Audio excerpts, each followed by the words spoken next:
Hi, Dr. Lori here. I heard a comment today about someone not sleeping well. It made me think about some tips that I give to others, so I thought I would share them here in our group. Recently, I was fortunate enough to participate in a sleep summit with sleep experts from all over the world. And when we think about healthy lifestyles, sleep should be included in there. But what I've noticed is that when it comes to sleep, is that people tend to say, oh, I'll sleep later when I have time. I'll sleep when I die. And this is not a culture of healthy sleep or healthy lifestyles. And sometimes it is a culture of work. Sometimes we work on a project and it may take burning the midnight oil to finish that project. Sometimes we have members on our team who work remotely, or they're in different time zones, they're in different countries. And so having an occasional meeting where you are actually having a meeting when you should be sleeping might be an exception, but it should not be the norm.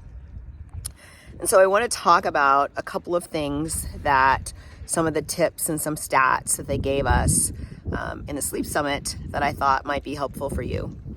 So I'm going to look at a couple of notes to just make sure that I include everything that I want to include. But one of the things I want you to start thinking about is thinking about sleep in a different way.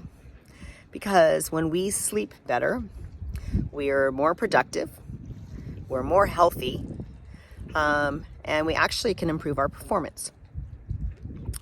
So most of you may know that we have sleep cycles, and we go through a series of these cycles throughout the night.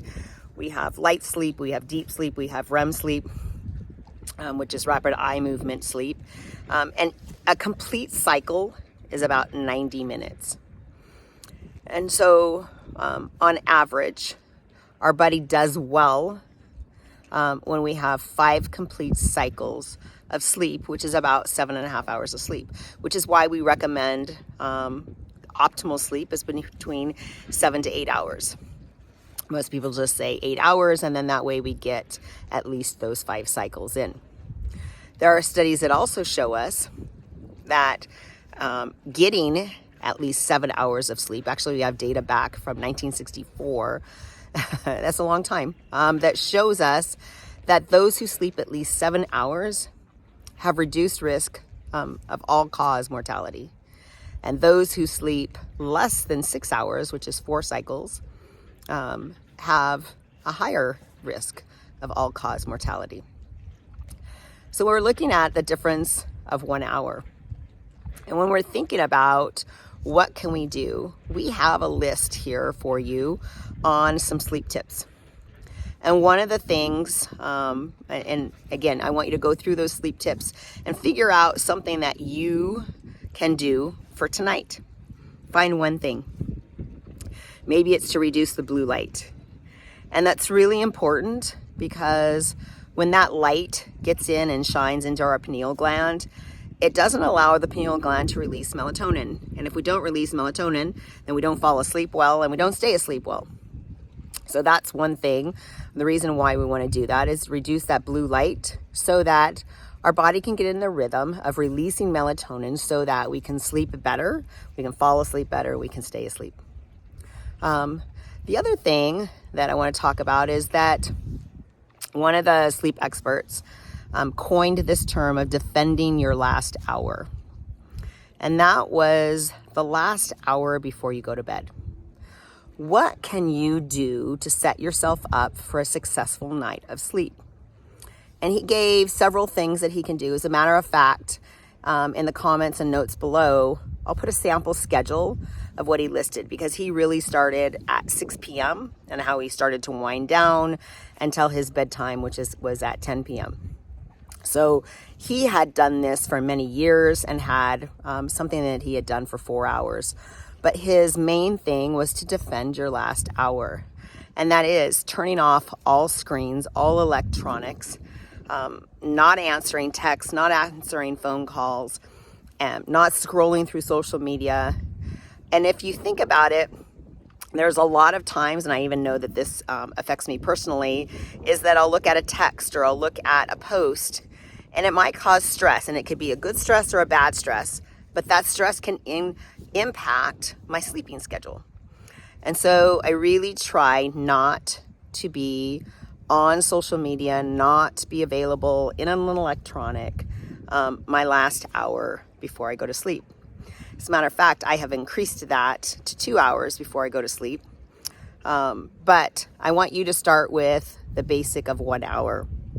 And he just really like broke it down. And what can you do? Can you read fiction so that it's not something that is work related? It's not going to get you upset. It is just usually something to help calm your mind. Can you meditate? Can you journal? Maybe you can color in a book.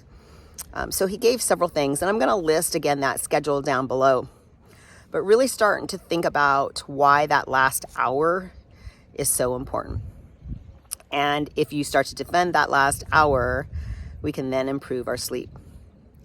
One of the last things in the stat that I want to leave you with is Dr. Capuccio from Warwick Medical School did a research study, and he looked at a stat that showed that increasing our sleep from 5 hours to 7 hours, that it reduced the risk of heart attack and stroke by 45%. So basically, one sleep cycle, adding 90 minutes, 2 hours to your sleep, reduced your risk of heart attack and stroke by almost 50%. And to me, that's a startling stat that I would like you to think about so that we can improve our sleep and improve our health. Improving your health is a lifestyle. It's not a quick fix. And so as we look at what are things that we can do, we look at, go through the checklist, look through some other things that we talk about, but start thinking about defending your last hour before sleep. Have a great day.